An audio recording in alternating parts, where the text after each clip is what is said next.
हमारा अगला विषय है हर्षवर्धन। नंबर 1, हर्षवर्धन का जन्म 591 ईस्वी के लगभग हुआ था। हर्षवर्धन 606 ईस्वी में थानेश्वर का शासक बना। थानेश्वर दिल्ली और पंजाब के भूभाग पर स्थित श्रीकंठ जनपद का एक भाग था। बांसखेड़ा और मधुबन के अभिलेखों से पता चलता है कि वर्धन वंश के प्रारंभिक राजा नरवर्धन, राज्यवर्धन, आदित्यवर्धन, प्रभाकर वर्धन थे। इस वंश की स्थापना पुष्यभूति नामक व्यक्ति ने की थी, इसलिए इस वर्धन वंश को पुष्यभूति वंश भी कहा जाता है। परंतु प्रभाकर वर्धन इस वंश की स्वतंत्रता का जन्मदाता था। स्वतंत्र होने पर उसने परम भट्टारक तथा महाराजाधिराज की उपाधि धारण की थी। नंबर 2, प्रभाकर वर्धन व उसकी पत्नी यशोमती के 3 संतान थी, 2 पुत्र 1 पुत्री। ज्येष्ठ पुत्र राज्यवर्धन, कनिष्ठ पुत्र हर्षवर्धन और पुत्री का नाम राज्यश्री था, जिसका विवाह मोखरी के राजा ग्रहवर्मन के साथ हुआ था। इसकी राजधानी कन्नौज थी।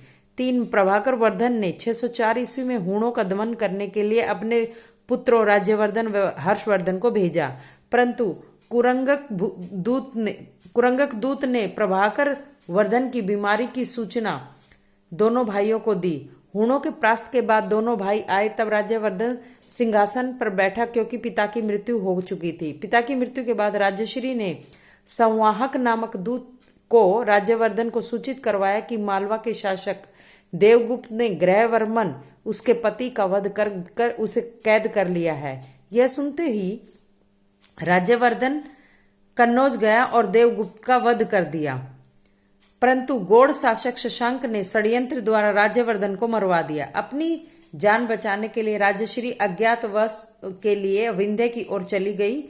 राज्यवर्धन की मृत्यु समाचार सुनकर कुंतल नामक अश्वारोही ने हर्षवर्धन को दी। राज्यवर्धन की मृत्यु 606 ईस्वी में हुई। मात्र 16 वर्ष की आयु में हर्षवर्धन गद्दी पर बैठा। नंबर 4, सिंहासन पर बैठते ही उसने 2 बड़ी समस्याओं का सामना किया। 1, गौड़ शासक शशांक का वध करना, दूसरा अपनी बहन राज्यश्री को ढूंढना। 5, हर्षवर्धन ने कन्नौज की ओर जैसे प्रस्थान किया, गौड़ शासक शशांक ने बिना युद्ध किए ही कन्नौज खाली कर दिया। तब हर्षवर्धन ने एक बौद्ध भिक्षु दिवाकर मित्र की मदद से अपनी बहन राजश्री को ढूंढ निकाला।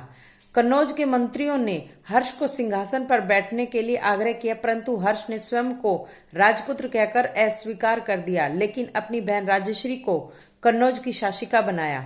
चीनी यात्री ह्वेनसांग ने 629 ईस्वी में जो भारत आया और 644 ईस्वी तक रहा, वह बौद्ध धर्म विषयक पुस्तकों का संकलन करने की इच्छा से आया था।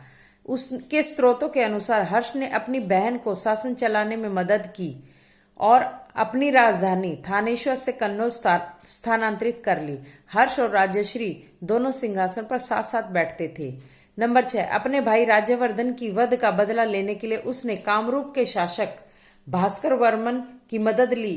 वह उसका मित्र था। भास्कर वर्मन के साथ मिलकर गौड़ शासक शशांक के विरुद्ध बड़ी सेना भेजी और उसे मार दिया। उसने भास्कर वर्मन की पुत्री का विवाह गुजरात के शासक ध्रुवसेन से करवाया और मित्रता स्थापित की। नंबर 7, हर्षवर्धन ने एक विशाल साम्राज्य की स्थापना की थी। यह हिमालय से लेकर दक्षिण में नर्मदा नदी के तट तक, पूर्व में गंजाम से पश्चिम में वल्लभी तक फैला था। अपने 40 वर्ष के शासन के दौरान वह निरंतर युद्धों में लगा रहा। दक्षिणापथ विजय के लिए उसने 620 ईस्वी में नर्मदा नदी के तट पर चालुक्य नरेश पुलकेशन द्वितीय से युद्ध किया, जिसमें वह हर्षवर्धन हार गया। अतः हर्ष की अति विशाल साम्राज्य की इच्छा पूरी न हो सकी। 8, हर्षवर्धन शिव और सूर्य की उपासना के साथ साथ बौद्ध धर्म की उपासना भी करता था। उसके काल में धार्मिक स्वतंत्रता थी। उसमें धार्मिक उदारता इतनी थी कि वह स्वयं हिंदू शैव कहता था। कुंभ में वह अपनी सारी संपत्ति दान कर देता था। उसकी बहन उसे स्नान के बाद वस्त्र दान देती थी।